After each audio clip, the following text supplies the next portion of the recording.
కనిపిస్తుంది sir. Recording on చేయండి. కనిపిస్తుంది. రికార్డింగ్ ఆన్ చేయండి.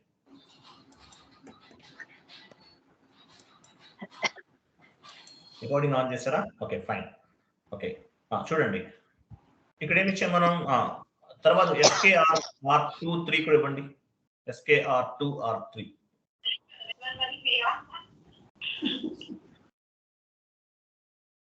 నీటిలో ఉండండి ప్లీజ్, నీటిలోకి వెళ్ళండి. ఓకే, చూడండి. సో SKR4 అంటే మీనింగ్ ఏంటి? OL IAS కదా మనం అనుకున్నాం ఇంతకు ముందు. OL అనమాట. OL అని తీసుకున్నాం. 0L ఇవ్వండి. 0L ఇవ్వాలి. అంటే అది లీడింగ్ లెడ్జర్ కి ఇస్తున్నాం. మీరు డ్రాప్ డౌన్ చేయండి, కనిపిస్తుంది.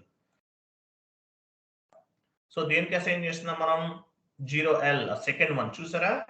లీడింగ్ లెడ్జర్ ఇవ్వండి. సెలెక్ట్ చేయండి. తర్వాత మనం ఇంకేం క్రియేట్ చేసాము? ఏమి ఇచ్చారు మీరు అక్కడ? A1 ఇచ్చారా? ఏమి ఇచ్చారు? 1 2 ఇచ్చాం కదా. S1 ఇచ్చారా?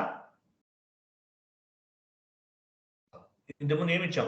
S1 S2 కిందది సెకండ్ వన్. సో చూడండి, ఫస్ట్ SKR4 అంటే దేనికి? OL 0L కి ఇచ్చాం, లీడింగ్ లెడ్జర్ కి. మిగిలిన రెండు ఏంటి? SKR2 అంటే ఏంటి? నాన్ లీడింగ్ లెడ్జర్స్ రెండు కూడా, IFRS and US GAAP. So వాటికి సంబంధించి వాటికి అసైన్ చేసాం. ఓకే, క్లియర్ కదా? ఫస్ట్ ఇచ్చింది ఏంటిది? 0L leading ledger. Second one non leading ledger ఇచ్చామన్నమాట. సో S1 అంటే మీనింగ్ ఏంటి? S1 అంటే US GAAP. S2 అంటే IFRS international financial reporting system మనం క్రియేట్ చేసాం. S1 అంటే S2 అంటే ప్రీవియస్ సెషన్స్ లో. ఓకే, సేవ్, ఎంటర్ చేయండి. చూసారా? Leading ledger, US GAAP non leading ledger, IFRS non leading ledger, ఇవి మనం క్రియేట్ చేసాం. S1 S2 అంటే. Save, continue. Okay, next point వెళ్ళండి.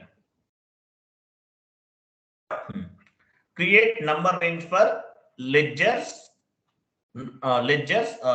Create number range for non leading ledger అన్నాడు. వెళ్ళండి, అక్కడే ఉంటుంది చూడండి. డాక్యుమెంట్ టైప్ లో ఉంటుంది. SPRO బ్యాక్ వెళ్ళండి. డాక్యుమెంట్స్ ఉంటుంది అక్కడే. అయ్యో ESPRO ఇక్కడ దగ్గర SPRO లోకి వెళ్ళండి. బ్యాక్ అంటే మీరు వెళ్ళిపోతున్నారు. బ్యాక్ వెళ్ళండి. Back, wait. సో ఇక్కడ ఏముంది చూడండి. డాక్యుమెంట్ ఉందా? డాక్యుమెంట్స్, అదే డాక్యుమెంట్. వెళ్ళండి. డాక్యుమెంట్ లో ఏముంది? డాక్యుమెంట్ టైప్ లోకి వెళ్ళండి. డాక్యుమెంట్ టైప్స్ ఇక్కడ చూడండి. Second one define documents type for, ఇక్కడ ఏముంది? Okay, define documents type for entry view in a ledger అన్నారు. అది ఎగ్జిక్యూట్ చేయండి.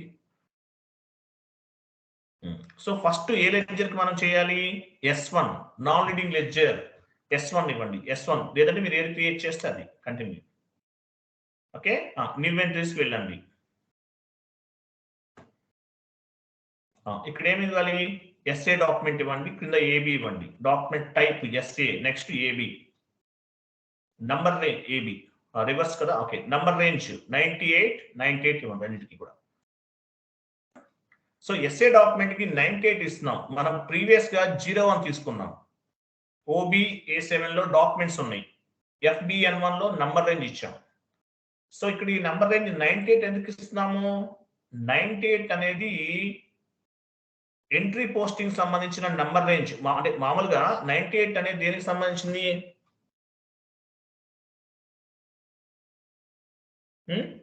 ఎవరికైనా ఐడియా ఉందా? అడ్జస్టబుల్ మెయిన్ ఎంట్రీస్ అంటారు వీటిని. న్యాచురల్గా లెడ్జెస్ అంటే దేనికి సంబంధించిన రిపోర్టింగ్స్ కదా. సో ఈ ఎంట్రీస్ ఇవి ఎందుకు ఉపయోగపడతాయి అంటే అడ్జస్టబుల్ ఎంట్రీస్ కి 98 గా తీసుకుంటారు నంబర్ రేంజ్ అనేది. అడ్జస్టబుల్ ఎంట్రీస్ అంటారు, గుర్తుపెట్టుకోండి. అడ్జస్టబుల్ అన్నమాట ఇవన్నీ కూడా.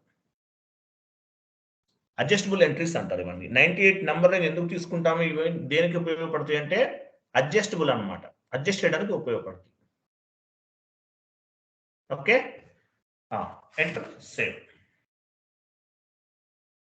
సో మీకు S1 అంటే ఏంటో తెలుసు, పైన S1 లెజర్ కి చేశాను. ఎంటర్ చేయండి. కంటిన్యూ. సేమ్ అదే మళ్ళీ అక్కడ క్లిక్ చేయండి. బ్యాక్, గో బ్యాక్, సేమ్ అదే క్లిక్ చేయండి.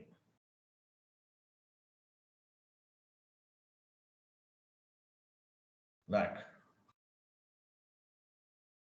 సేమ్ అదే క్లిక్ చేయండి. సో S1 చేసాం, S2 కూడా చేయరు కదా, S2 ఇవ్వండి. కంటిన్యూ.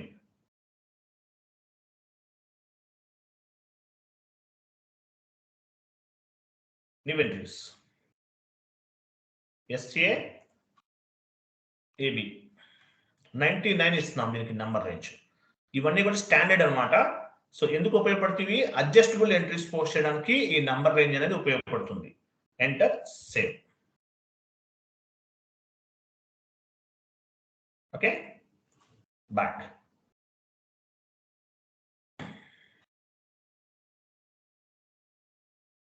సేవ్ కంప్లీటెడ్ కదా. నెక్స్ట్ స్టెప్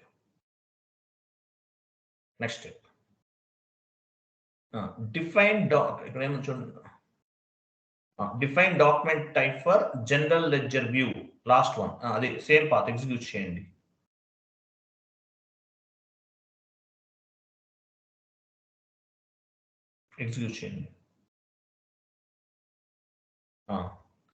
ఇక్కడ S1 తీసుకోండి. ఫస్ట్ S1 తీసుకోవాలి. కంటిన్యూ చేయండి.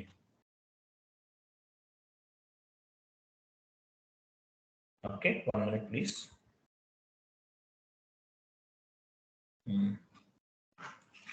ఇంకా యాక్చువల్గా ఇక్కడ కూడా ఇదే ఇచ్చేద్దాం, సేమ్ ఇవ్వాలి.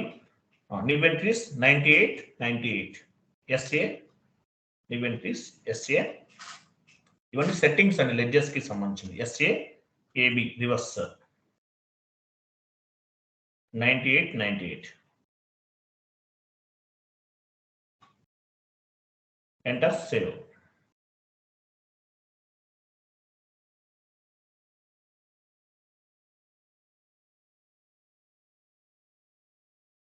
బ్యాక్ వెళ్ళండి.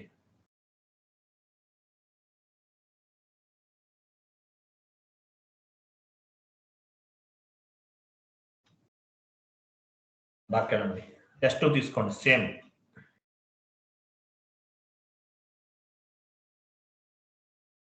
S2 enter.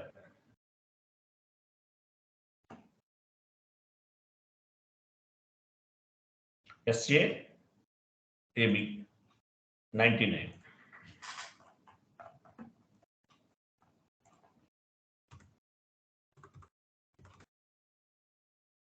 ఓకే, సేవ్ చేయండి.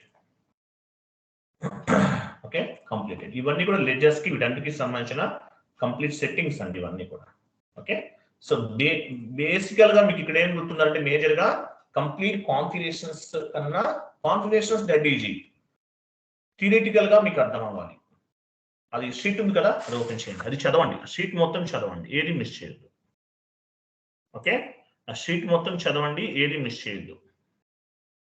యాజ్ వెల్ యాజ్ ఇంకోటి కూడా గుర్తుపెట్టుకోండి, యాజ్ వెల్ యాజ్ కంప్లీట్ పైకి వెళ్ళండి. షీట్ లో ఏమైతే ఇన్ఫర్మేషన్ ఇచ్చానో అదంతా చదవండి, ఏది మిస్ చేయొద్దు. ఏది మిస్ చేసినా సరే మీకు అంటే ఇంటర్వ్యూని మీరు ఓన్గా క్రాక్ చేయలేరు. మెటీరియల్ మీరు చదవాల్సిన అవసరం లేదు. సో ఇక్కడ ఉన్నది మొత్తం చదివితే మీకు కంప్లీట్ నాలెడ్జ్ అనేది వస్తుంది. క్లియర్ కదా, రైట్. ఇదండి ఈరోజు సెషన్. రేపు మనము వేరే టాపిక్ డిస్కస్ చేద్దాం. అలాగే థియరిటికల్ సెషన్స్ ఉన్నాయి, ఇంప్లిమెంటేషన్ ప్రాజెక్ట్ అవన్నీ కూడా ఒక 4 to 5 సెషన్స్ ఉంటాయి. Be patience. Okay, thank you. అర్థమైంది కదా అందరికీ? క్లియర్ కదా, క్లియరా?